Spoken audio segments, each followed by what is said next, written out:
Ang twin egg yolk, na kilala rin bilang double yolk egg, ay nangyayari kapag ang inahin ay naglabas ng dalawang yolks sa iisang shell, kadalasan dahil sa mabilis na ovulasyon o hormonal fluctuations.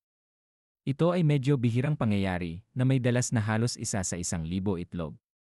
Ang mga itlog na ito ay ganap na ligtas na ubusin at maaaring matagpuan sa mas bata o mas lumang mga hen. Narito ang isang mas detalyadong paliwanag: mabilis na ovulasyon. Ang pinakakaraniwang dahilan para sa doubling yolks ay ang dalawang yolks ay inilabas sa oviduct ng hen na magkakasunod na nagreresulta sa mga ito na nababalot sa parehong shell.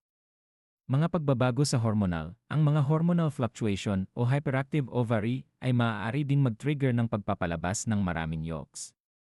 Edad ng hen. Ang double yolks ay mas karaniwan sa mga batang inahing manok, mga 20 tandang bawas 28 na linggong gulang, na ang mga siklo ng produksyon ng itlog ay umuunlad pa rin, at sa mga matatandang inahin na malapit nang matapos ang kanilang panahon ng pag-itlog.